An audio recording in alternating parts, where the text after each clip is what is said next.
Atomic Heart review, my fair review. Game that got the entire world on its legs. Game that was surrounded by controversy. Game that got attacked from political reasons. Game that's more than a game. Game that got brutally attacked by politics and their media puppets. Game that appeared in media and newspapers all around the world. Atomic Heart. All it wanted to be is just a game, but agenda against this one was way too strong. Atomic Heart won, by the way, against all odds. Like Novak won everything in tennis and became a GOAT against all odds. Like Porto won Champions League 20 years ago against all odds. Like David beating a Goliath.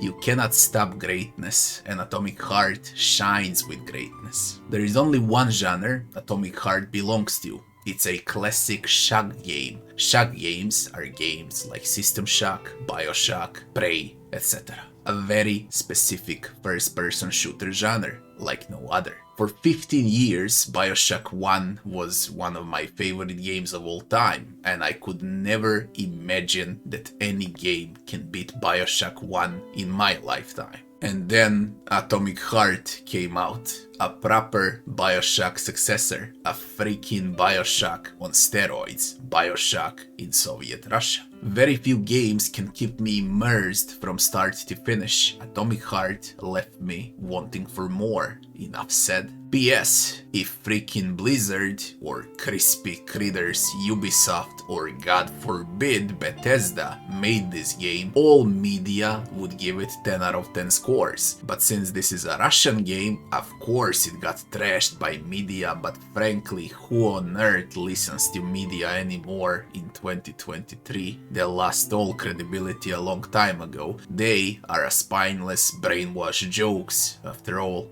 doing what they're told to do. PPS, I don't believe how new devs that never did a single game made Atomic Heart. That's also a media fairy tale. Devs from Atomic Heart were obviously experienced. It's just the name of the development studio that's new. Now let's rate Atomic Heart properly as it deserves.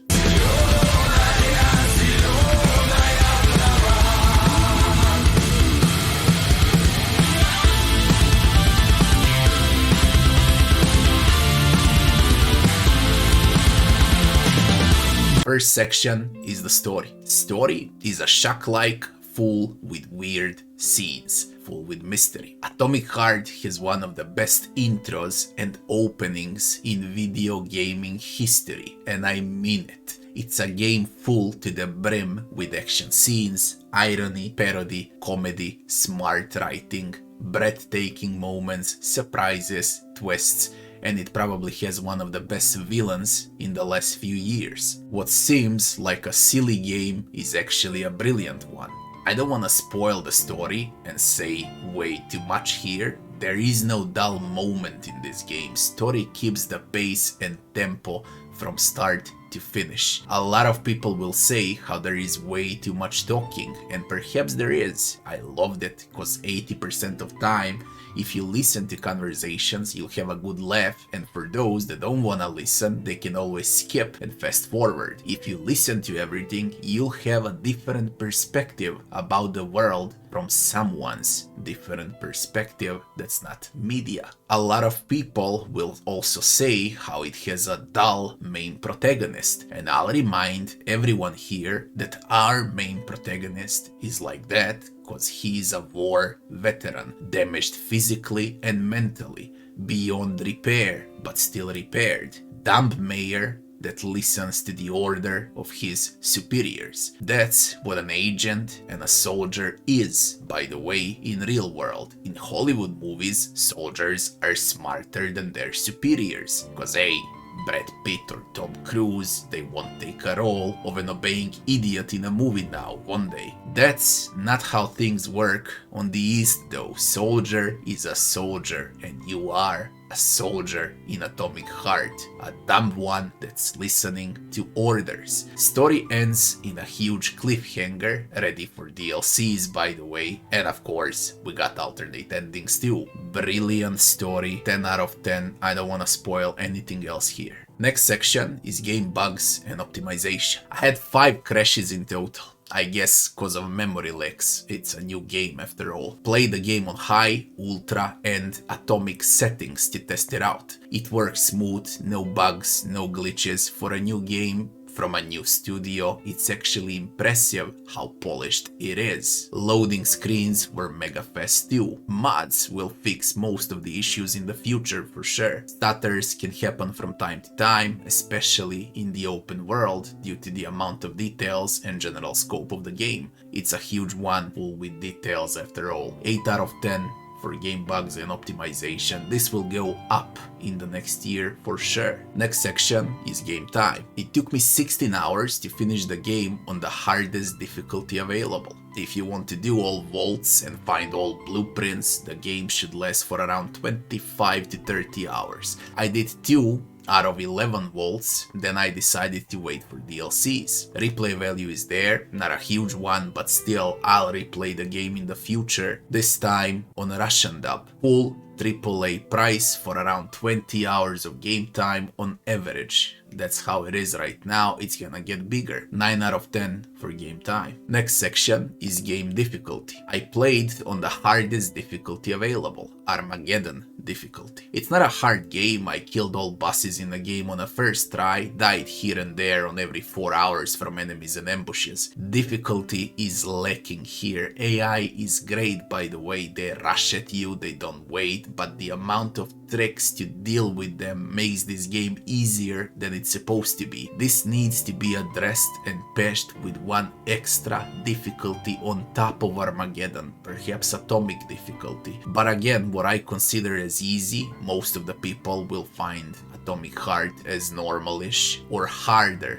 game. 8 out of 10 for game difficulty. Next section is maps and graphics. Man, this section. I don't know where to start. We'll keep it short though. Gorgeous looking game, cartoonish style, full to the brim with details. I dare say it has more details than Witcher 3 or God of War, for example. Perfectly clean UI. The only problem is the lack of zoom out on the world map. This is one amazing, breathtaking game. It's art. Turn around while you play, read, observe. You won't find so many details in video games like in Atomic Heart. As far as map goes, we got Shock-like dungeon crawling and big open sandbox world to explore. All maps are extremely unique in design. Every corner of this game is pure art, living, breathing art. 10 out of 10 for maps and graphics. Next section would be gameplay. As I said, it's a Shock-like. Everything that you can do in Bioshock, you can do it in Atomic Heart. Gameplay consists out of exploration, secrets, backtracking, puzzles, combat, shocks, and looting. Every single aspect is perfect. The only aspect that sucks is sneaking, so forget about sneaking and play this game like a man. Zero innovation in gameplay for a Shock-like is the only problem here. Devs tried with open world, but that's not innovation, it's mixing of genres only. 9 out of 10 for gameplay. Next section would be leveling and itemization. The amount of things you can upgrade are your weapons, passive stats, and polymer spells.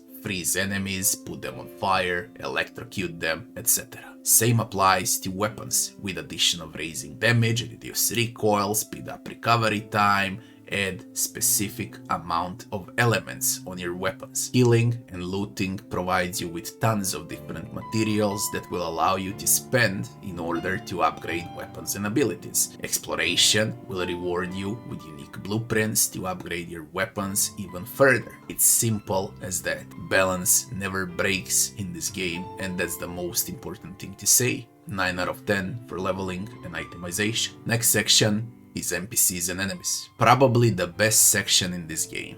Best main villain in the game. Best design boss fights in FPS ever. Best vending machine ever. Best robots ever. You want to kill mini Hitlers? Check. Sex bots? It's there. Perverted vending machine? Check. Intentionally dumb main protagonist? Check. Memorable NPCs? Check. Memorable boss fights and enemies? Check. Enemy variety? is freaking huge, by the way. Robots and organics. Flying robots, big robots, fast robots, boss robots, range robots, melee robots, all checked. All unique in design. Amount of details on enemies is freaking huge. They're all extremely memorable and unique. Bosses are absolutely crazy good, and there are dozens of boss fights in the game. It's an absolute masterpiece. 10 out of 10 for NPCs and enemies. Last section, music and sound. Speaking about masterpiece, man,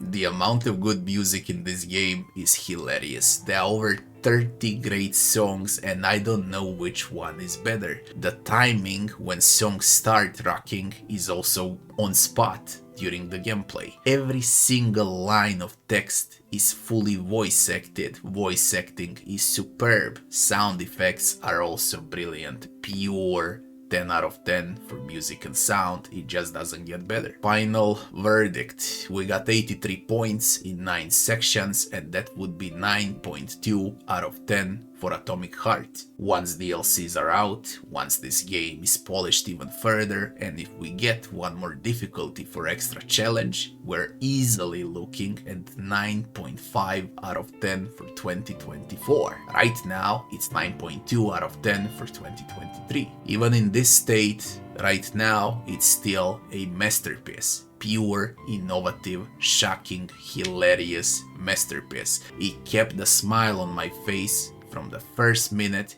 till the very last. This game has a different approach, different setting from what we're fed with every single month for years from AAA titles. It aimed for the stars and it nearly reached it. There is zero agenda and brainwashing in this one, only huge amount of shock and healthy comedy wrapped up with great action and a lot of crazy scenes. It's a man's game full to the brim with testosterone. Atomic Heart is a masterpiece, one-of-a-kind game and the best shock-like ever created. Now stop listening to media crap, buy and play. This game is worth every single penny. You will enjoy every single minute. Good job devs, can't wait to see the DLC and all of your next projects. I'll thank you all for watching. If you enjoyed the video, don't forget to like, share and subscribe, and I'll be seeing you on the next one.